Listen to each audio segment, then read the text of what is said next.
Hello, welcome to Soccer Yanks. I'm your host, Dave, and with me, as always, the great pontificator, Dan DeRocha. Hello, folks.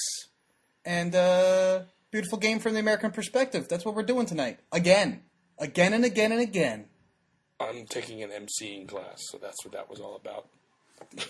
The mover of crowds. So, Premier League. Exciting. Big, huge statement. Southampton. Huge statement. It was like, the last thing you would ever expect from either of those two teams, what you would expect them to concede that many goals. Either of them. But you would never expect them to score that many goals. Well, I think depending on the which Southampton we're talking about. This Southampton, they've set I don't know, when can we stop saying it's still early? A third of the way? A third of the way, I think we could start saying we have enough of a sample size to start making some generalizations. Beginning of December, yeah. Okay. So it's still a little early. However, with the sample size that we do have, Southampton is not a team that's going to let up 8 goals. They have not shown that. No. And now they've at least provided one piece of evidence that they will rock somebody by 8. Not only that, they're in third place. West Ham is in 4th. I think that's the more telling thing. And I didn't take mushrooms. That is actually what I'm looking at. And I think you could look at it too if you Googled it. Well, Liverpool's tied with them, I believe. I think they're only in 5th on a goal differential. Still, I mean, they'll be blowing a lot of people named Bubbles, if you know what I mean. Isn't that what they do when they win? Somebody does. Oh. Thought that was Michael Jackson. Oh, God. Allegations. But no, Southampton, I mean, clearly doing great business. I mean, they're the model for... They might be the English model that everyone needs to replicate. Except for maybe the owner. Ownership is still a little... I'm still a little questionable on the ownership. However... The meat pie quest. Strong academy. Producing tons of talent that they do twofold with. They sell, and they put into play in the first team. Yeah, either they sell them young and raw, or they give them time on the field and develop them on the field. Then they... Bale came from there. Bale, Theo Walcott, Oxlade-Chamberlain. Yes. Plus the slew of guys that have just been sold. The selling of the L's. Right, exactly. Now, and the other thing that they're doing is they did reinvest, and they I don't know if it was a matter of the new manager, which is the Dutch guy, Koeman, or if it was their scouting network or what, but they found. I don't know. I mean, for me, I try to consume as much soccer as I possibly can. I try to stay afloat of things abroad. But the guys that they brought in, they didn't move the needle for me. No. And I'm not saying that I'm an authority. I'm saying from an above average, I'm beyond a casual. I may not be an expert or a real true to life pundit, but I'm more than a casual. And these guys didn't move the needle. Very good signings. So under the radar. In your face under the radar. Everybody was saying they were the first ones to go down, besides QPR. It was QPR and them. Oh, I was huge. I was huge on this team has just been gutted by ownership. It was a certainty. Everybody thought it was, it was like a Bain Capital Hatch job. To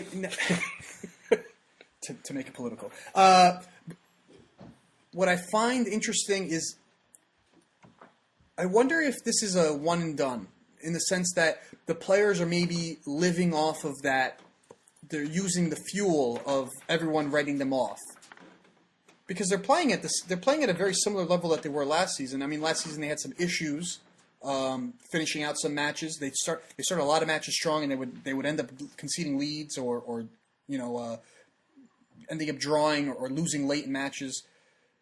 And they're on that same kind of trajectory, if not better. So that the remaining cast and crew has been playing to that level, if not better. Now, is it manager? Is it maybe they all got a little bit of a fire under their ass because everyone had written them off?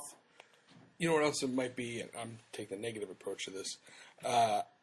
Maybe they thought at the beginning of the season, or still currently think, that maybe they don't have the actual talent to go face-to-face, but this might be their last chance to showcase themselves on the big stage, to maybe potentially be the last slash fire sale, so to speak, if they ever did go down. But obviously that's not happening when they're winning games like that.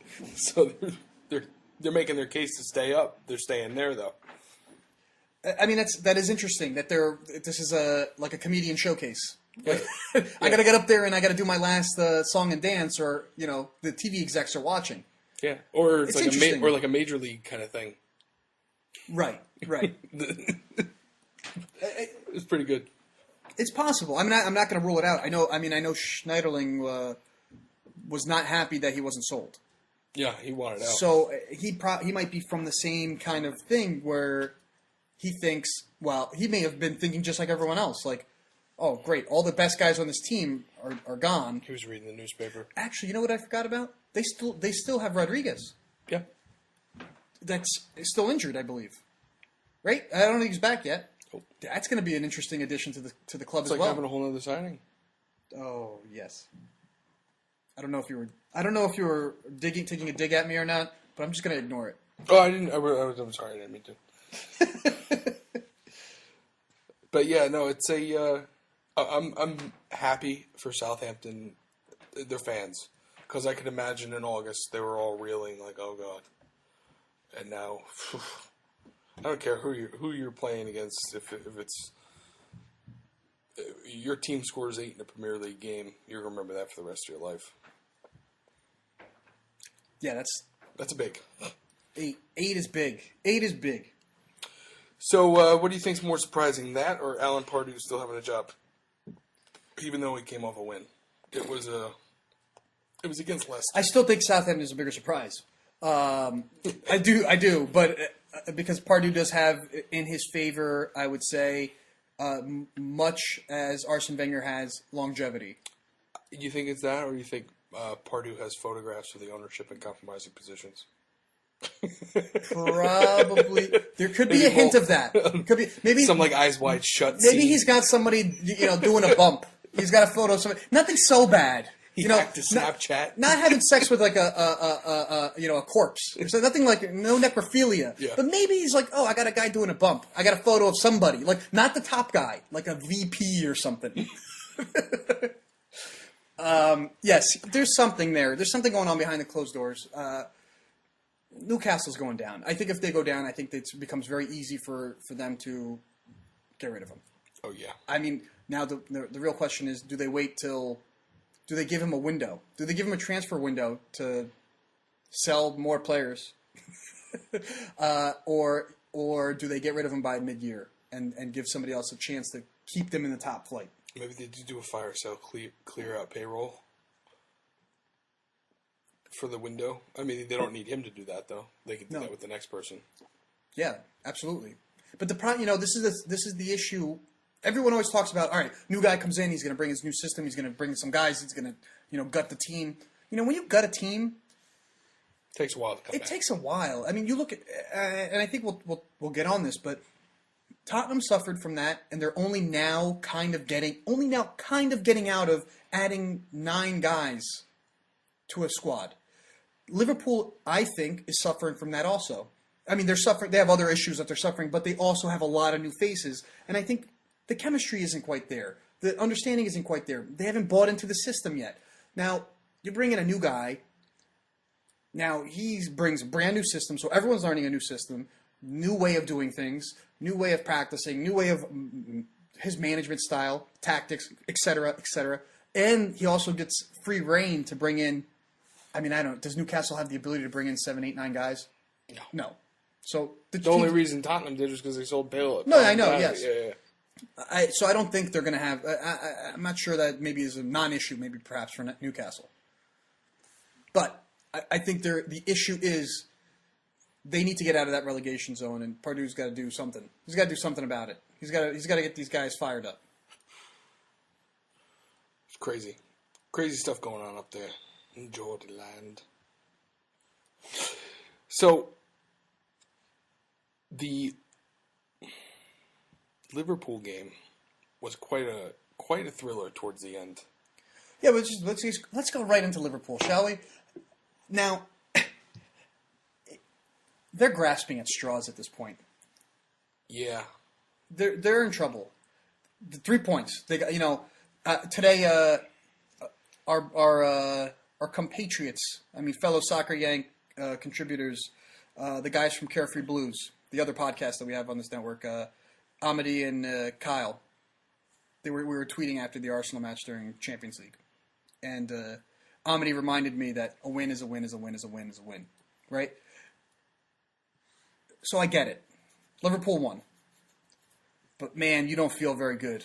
You can't feel. I know, just like today. Liverpool didn't win. Not talking about QPR lost. Right. that was what it was more. Even Steven Gerrard said, getting a point would have, I don't know if he said getting no points would have felt okay. Like there would have been nothing to be said about getting no points today. And 1 point we felt good, but 3 points is like, almost like essentially like we didn't deserve the 3 points. Yeah.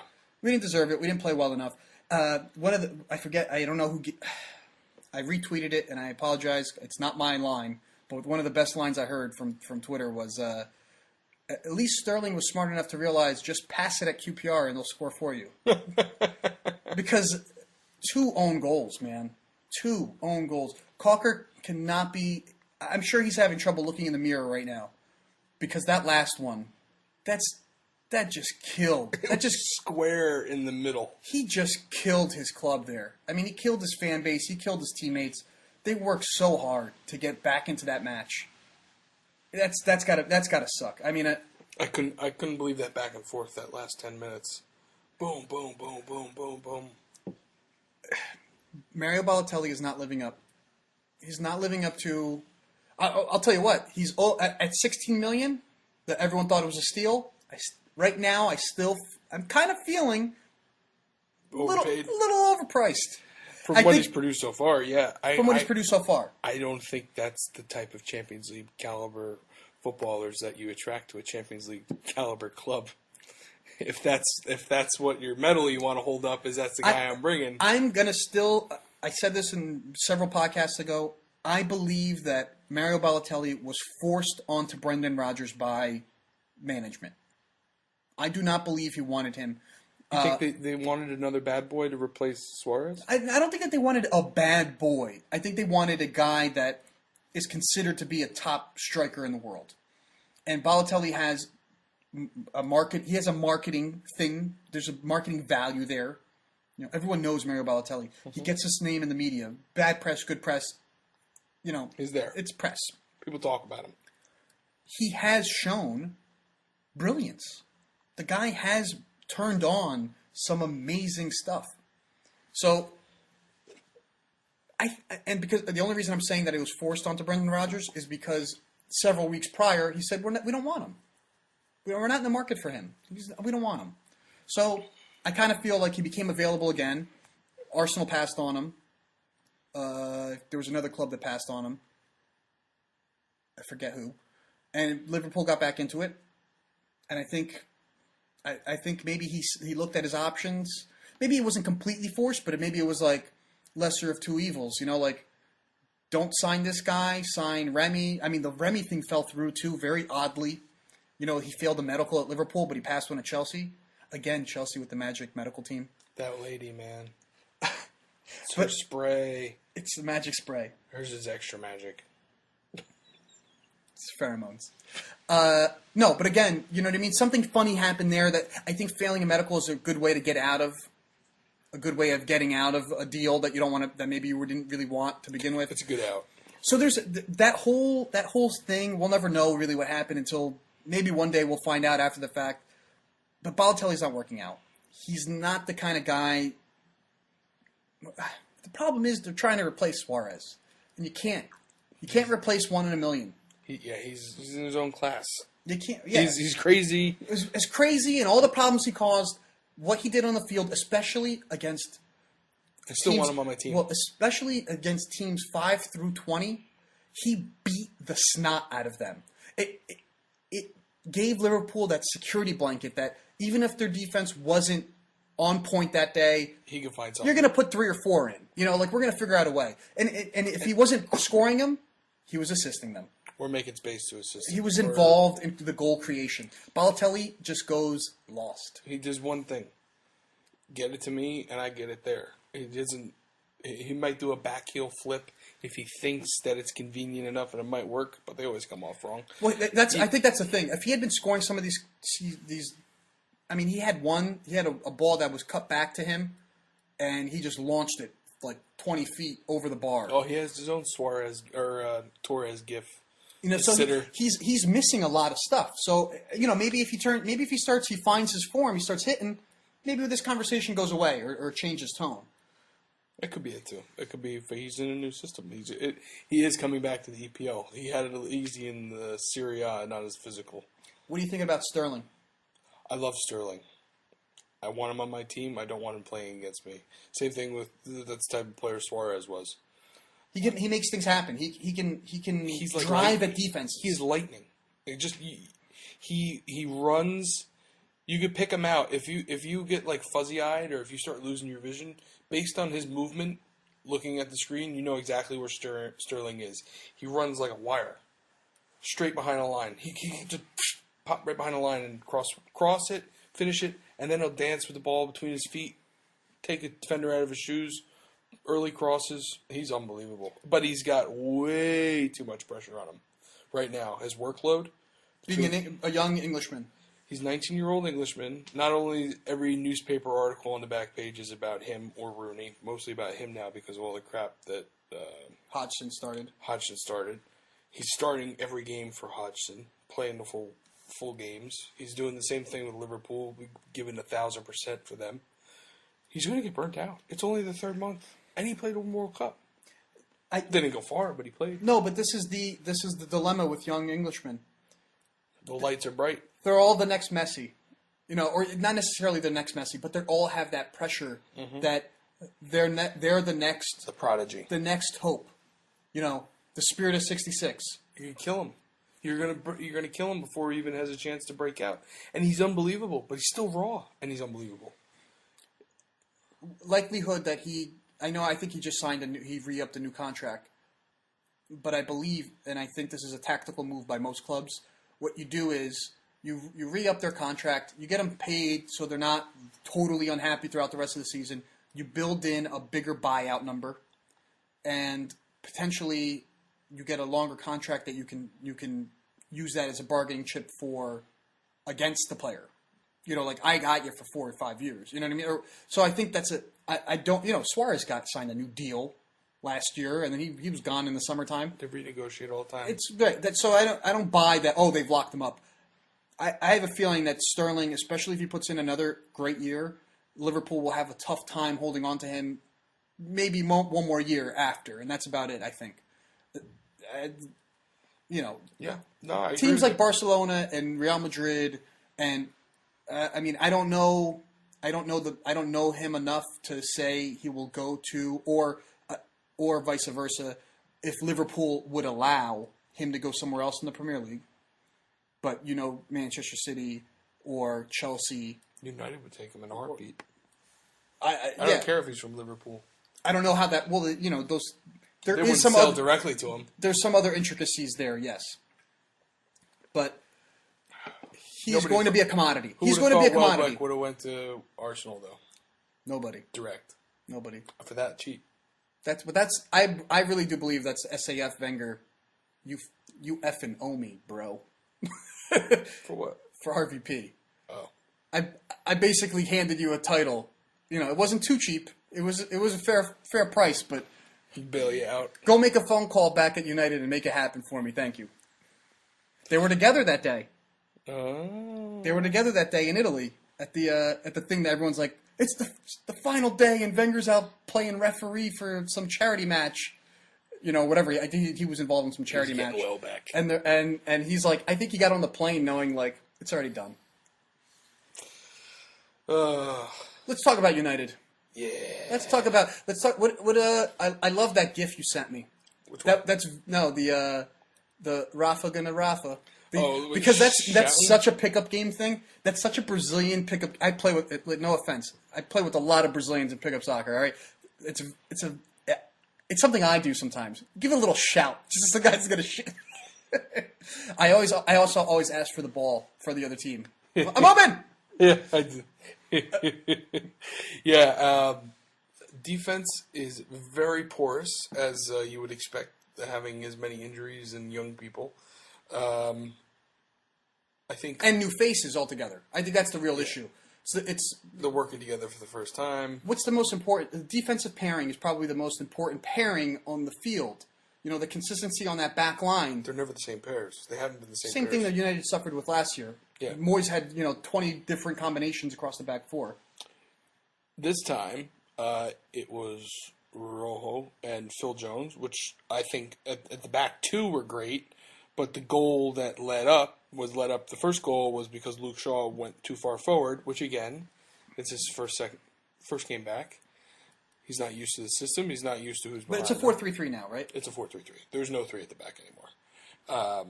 But it turns into a modern full-backed 4-3-3. Somebody's always attacking, so 3 get left at the back. Either Rafa's up or Shaw's up, depending on what side of the ball's on the field. Yeah. He wants fullbacks or wingers in whichever system he deploys. He wants wide men to overlap and run the furthermost channels. Pulling off the left back so the guy could run in. And we had Herrera starting and Blind. Herrera played? Herrera played. Okay. And Fellaini came in for him? Yeah. Right? Was it for him? No, Fellaini came in for... Oh, you're putting me on the spot. Sorry. I got to get back to you on that one. Fellaini came in and did something that was pretty awesome. He scored a goal. Nobody expected. He got a little bit of a little attaboy. Did you know what the West Brom Twitter account? I heard about that. So they tweet the West Brom official Twitter account said Fellaini's taking off his track jacket to get on the field. Good thing he's wearing a United shirt. Yeah. Yeah, and then like 5 minutes later, he scored. He scored. He must have saw the tweet. Oh, it was great, and yeah, and then Blind scored one, and then they ended up. It was Herrera. It was Fellaini came on for Herrera in the 46th. So I guess the halftime. Was it a half? Yeah, it was a halftime switch. They flipped around the formation a little bit, and then Falcao came on, and RVP dropped back a little bit. I didn't see the match. Sorry, but just before we get away from formation, according to Soccer Way, which I don't know if it is an authority or not, they were deployed in a 4-1-4-1. It seemed like that at times because Di Maria was kind of a free roll, so it wasn't really lined up. He wasn't specifically on the left. He was kind of going wherever he wanted. Yeah, he was all over the field. Same thing with Januzaj. He had a free roll as well. Did he though? I felt Januzaj kind of did stick to that right side. I thought he was more in the middle when I was watching. He wasn't getting chalk on him that much, but Shaw was up way too much. I thought for what he should be, and Rojo was staying back. He was the last guy, and I thought he was great at cleaning up and holding. But that first goal he gave what's his name too much space. The right winger for Sessegnon. Yes, he gets too much space. Right, he scored. He scored the first goal. Scored, but I forget the guy who assisted him, who opened up the pass. Anyway, he drew Shaw up. Blind didn't have enough time to get back. The rest is history. But I think it was that lack of communication was what let that goal in. I don't think that's a goal that's going to happen 4 months from now. I think that it's slowly, week by week, the progress and the system and the philosophy, and the stupid goals will not come in as much. And I think that's what's going to be the difference between those 1-2 goal games. I hear in the Netherlands they're actually using his English in colleges as examples of how not to speak English. Yeah, but he does speak a bunch. He does speak a bunch of languages. Yeah, whatever. He has no excuse. Excuse. I speak 2. But 1.5. Even though it was a draw, overall I was very happy. I like the progress in the team from the beginning of the season, and I like it obviously from last year. It's a hell of an upgrade. But this defense Herrera's been awesome. This defense is going to keep letting you down. I just who's the optimal? I mean, I think we were going to talk about this later, but let's just talk about it now because we're here. Who's your optimal center back pairing? For me right now, it's either Rojo McNair or Rojo Jones. Interesting. I don't think Phil Jones is a center back. I think in this system he's good because he doesn't play side by side. He always ends up going forward, and with Herrera staying back, even though he's not defensive, he still puts space there. And if Fellaini's playing or Carrick's playing, he still gives them enough cover. Phil Jones loves to run up. There's no doubt about it. But I think with this bobblehead. But I think Rojo knows that now. He's been there, and I think he knows he has to be that man, and I think he's athletic enough to be the person to cover. I think they could play one in front of the other. They don't have to play side by side. Interesting. But that's all the options. Those are the only options we got right now. Enough to hold United over till the transfer window because we know they're going to spend at least two. The other options are whoever they can. Smalling. Blackett. He's my last. Smalling's my last. Blackett's my third. Is he hurt? Why didn't he play? He's hurt.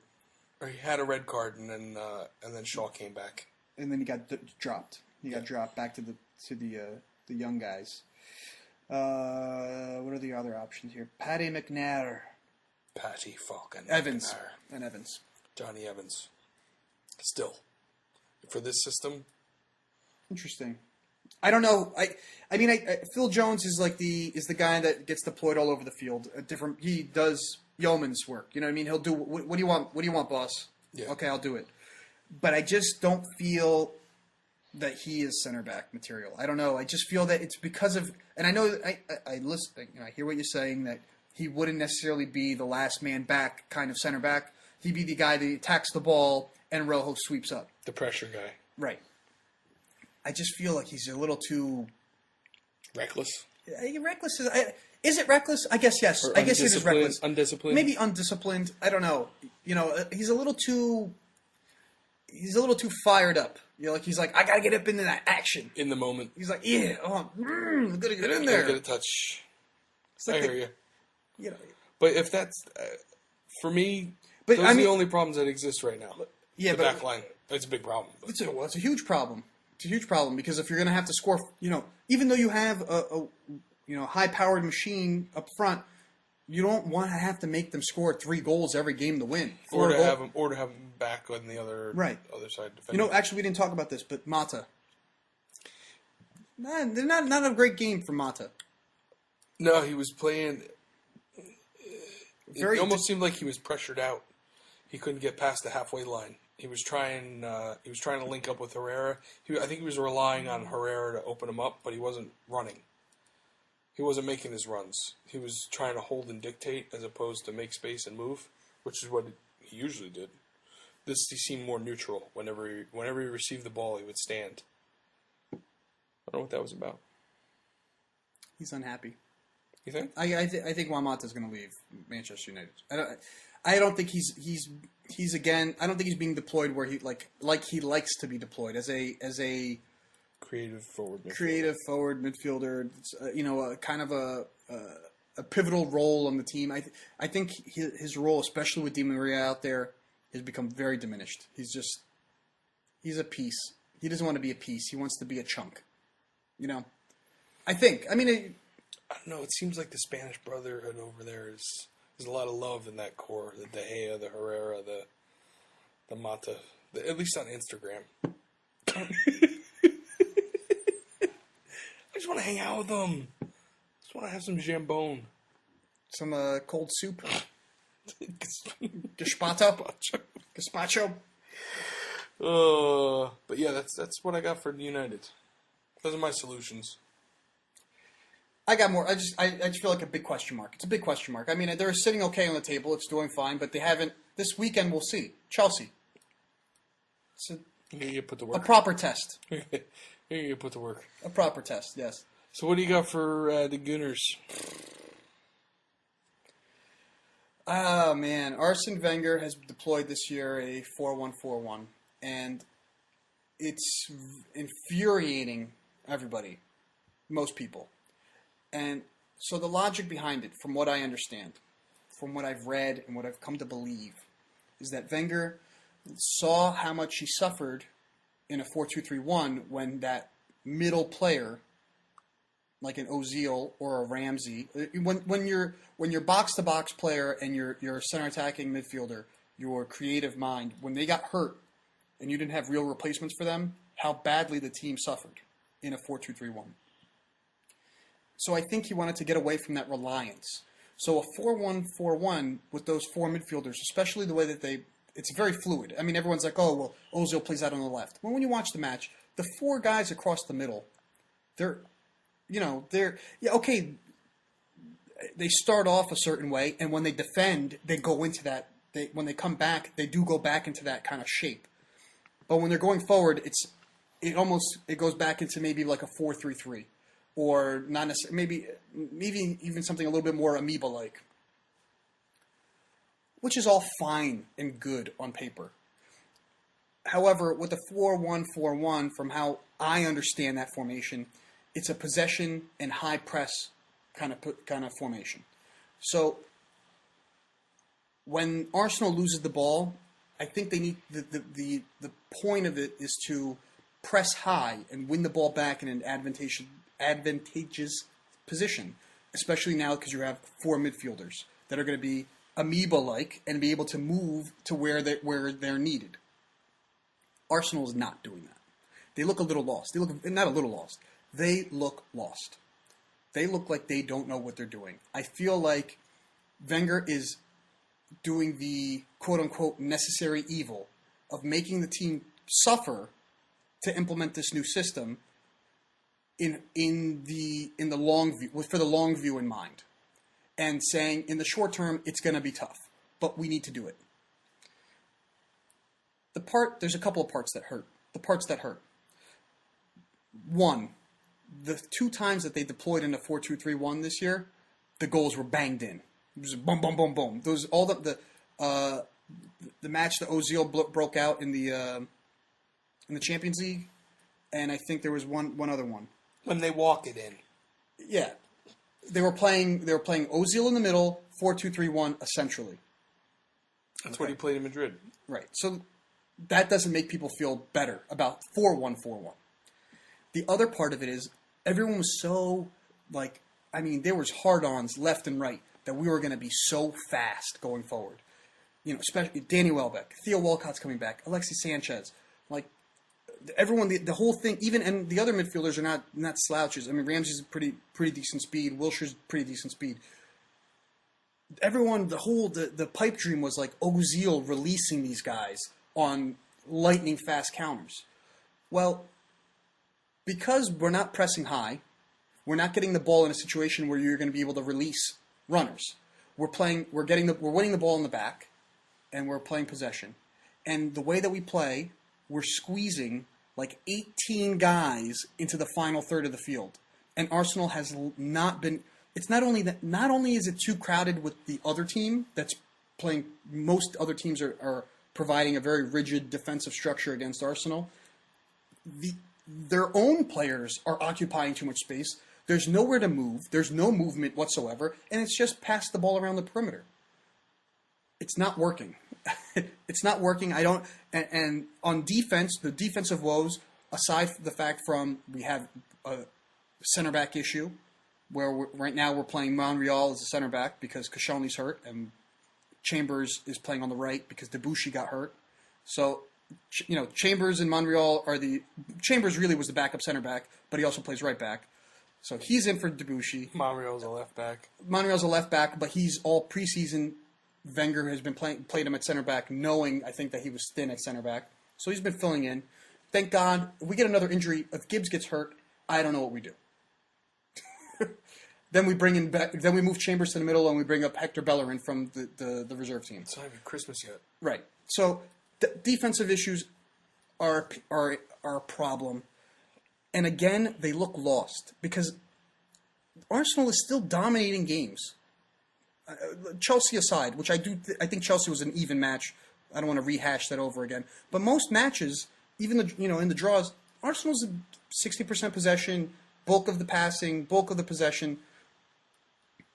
Teams are scoring on their first shot on goal because the defense, and I think that in conjunction with the midfield, looks lost. The second goal the Hull scored, they just watched. They just watched him get a free header. Like, I don't know. I'm like, what the? Per Mertesacker and Flemini were just like, oh, that's a header. It's a goal. So, I mean, you can only have guys like Alexis Sanchez try to will the team into winning so many times. I mean, he's going to eventually run out of steam. So, I'm not too crazy about the team right now. I mean, we didn't really talk. We're not talking about Champions League, but today they had a miraculous 2-1 victory over Anderlecht, and they scored 2 goals, bang bang, with minutes to spare. Was it good? They weren't the worst. They weren't a bad day. It wasn't bad. They weren't awful. There was a couple of hiccups, but Anderlecht should not be hanging in there. They shouldn't be hanging in there. They shouldn't be taking the lead. Arsenal had nothing going forward. Again, the same thing. Plenty of guys forward, nothing going on. No movement. Just kind of bleh. I don't know if it's a confidence. I don't know if it's a system. At this point, what I'm looking for, I'm looking at the manager going, Wenger, there's something wrong. Something needs to change. You need to motivate these guys, or you need to change your system. Somebody get me the Ghostbusters. Da-da-dun-dun-dun. So something has to change. I mean, something's wrong in this neighborhood. Do you think it's the Indian burial ground that the Emirates is buried on, or built on? No, I think you said it the other day. Yeah, no. We sold our soul to have a perfect season, and for the invisible season. And now we're gonna suffer every year.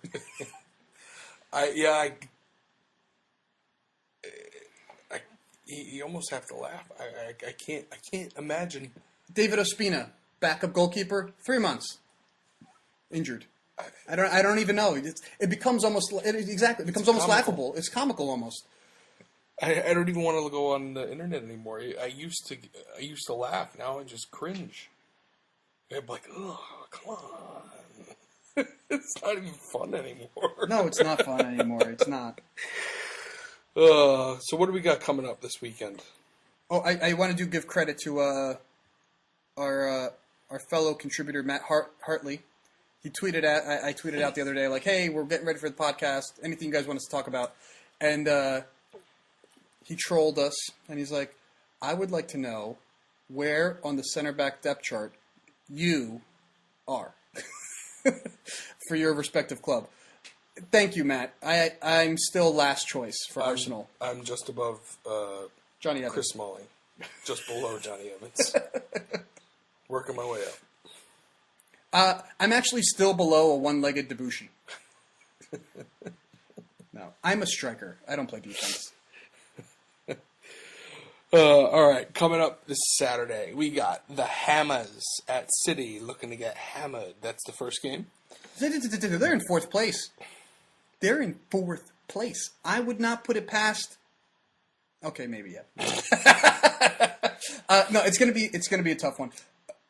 Early kickoff though. Early game. Maybe that doesn't bode. I know of a club that doesn't do well at the early kickoff. Arsenal has historically not done well at the 12:30 or 12:45 kickoff. So some teams don't like it. Not before. You know why? Because they were all out with the ladies the evening before. They're not ready for that morning game. We got the Pool against the El Tigres of Hull. I mean I know Hull. Hull made it to the FA Cup final. They just drew Arsenal. Seeing how Liverpool played. Liverpool's at home though, right? It's at home. Yes. I mean that bodes well for Liverpool though, being at home. But they're gassed.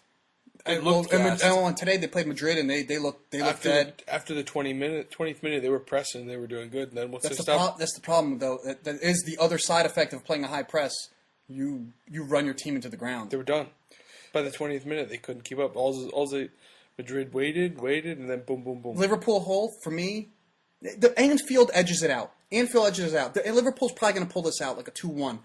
But if it was reversed, if it was at Hull, this smells of draw all over it. Could be a squeaker. You never know. Never know. Southampton coming out of the oven, hot potatoes going into Stoke. Oh, by the way, I would like to apologize to the listeners last week.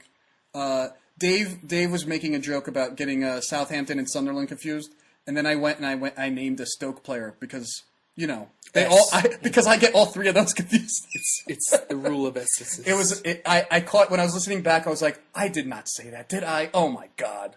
Oh. I also do drink during the podcast, so I apologize. Fucking fired. The fact checker is fired.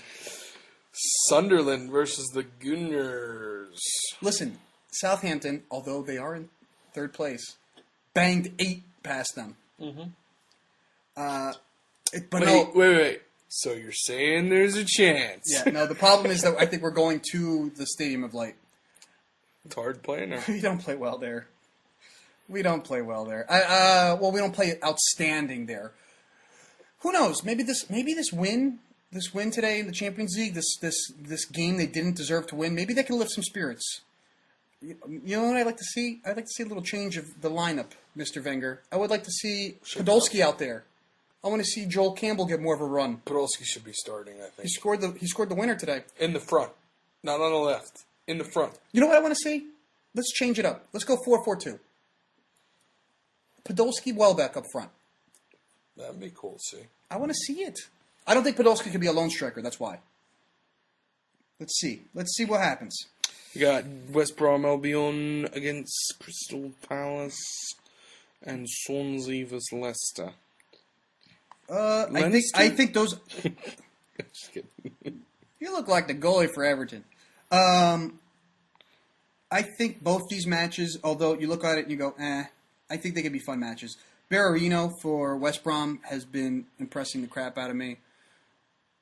The Swansea is for me. I have like some weird. I have some weird soft spot for Swansea. I don't know why. I always want to see them win. I always want to see them do well. They look good on ponds. Swans? Yeah, they're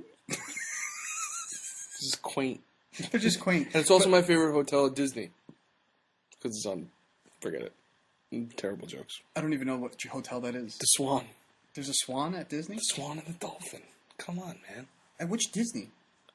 America. Florida.